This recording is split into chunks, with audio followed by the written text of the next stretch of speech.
Chris McDaniel with Southern Charm Pools. I'm here with Wes from All About Pools, our local Pentair warranty station, and we're going to go over a couple things with you guys to show you what to do to get ready for this freeze coming up later on this week. We're going to show you how to make sure your freeze protection motor is on and working, which should take care of 99% of what we could have to deal with here. We're also going to go over what to do with in the case that we lose power and that stays off for some time. So here we go. All Pentair automation systems have a built-in freeze guard. With the Easy Touch, we can come in to the main system outside, hit menu, arrow down until you find settings, arrow right, arrow down until you find circuit functions, arrow right. First of all, by default, this system automatically recognizes the spa as a master spa, on with the freeze. Master pool, on with the freeze. This particular setup has a secondary pump, which is our water feature pump, and it is under the digital circuits of functions. Water feature, it's a generic circuit, but it is scheduled to come on with the freeze. Arrow back out of that. Right now, the outside air temperature is 45 degrees. Very easy for a homeowner to check their own freeze protection. Down below each service panel, there is a probe, a sensor, which is our air temp sensor, right here in my hand.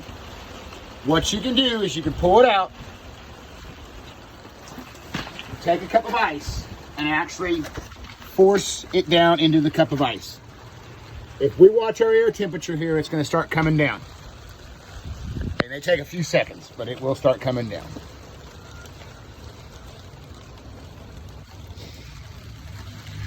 The freeze protections on Pentair systems are programmed automatically to interrupt any programming or schedules at about 34 to 36 degrees. At that point in time, the system will lock you out. On your service controllers, outside, or your inside controller, or your app, you will receive freeze protection or freeze mode. Already we're down to 43 degrees, 42 degrees. Again, the system should engage between 34 and 36 degrees Fahrenheit. While we're waiting for this to come down, also make a mental note, sometimes depending on the exposure of the equipment, if it is on a northern exposure, especially in the wintertime, obviously the northern side of the house is going to be colder than the southern side of the house due to sun exposure. In that case, outside, on that side of the house, it may be colder than the outside temperature, so the freeze guard may kick on abnormally.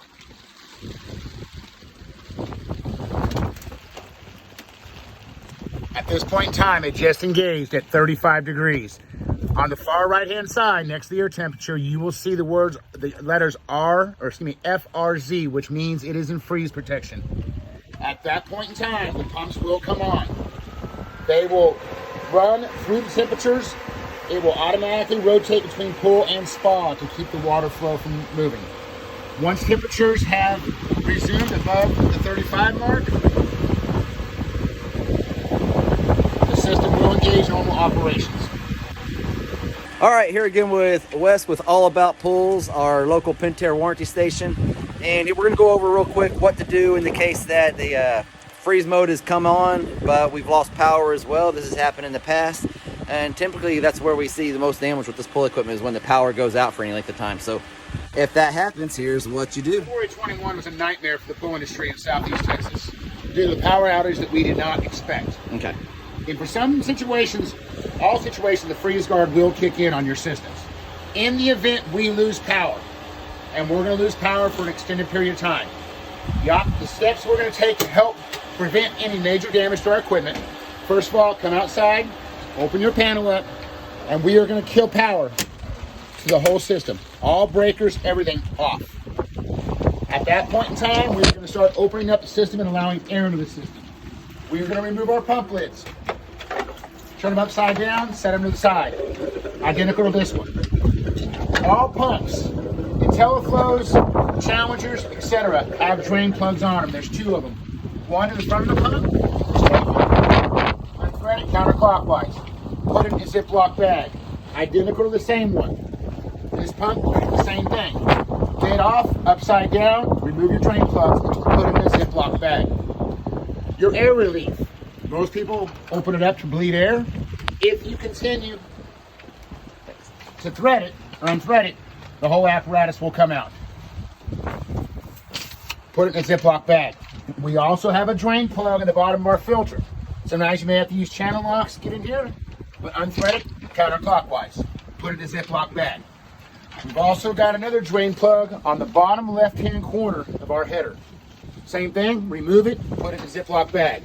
Last but not least, we are going to remove our chlorinator lid. Same thing, just set it down on the side. Once power is reestablished, we're going to reverse the process. Put all of our drain plugs back in, put our air relief back in,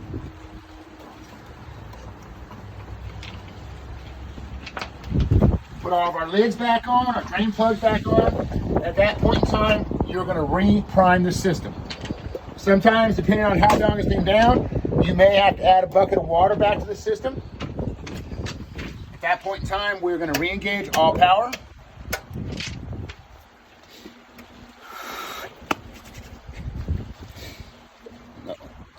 Come on.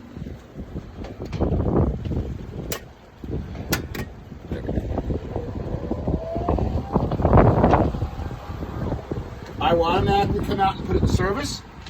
It's automatically going to default back to auto when you re-engage power. At that point in time, we are going to manually prime our pumps back up. On this particular VST, I'm going to come in and hit speed 3 and hit start.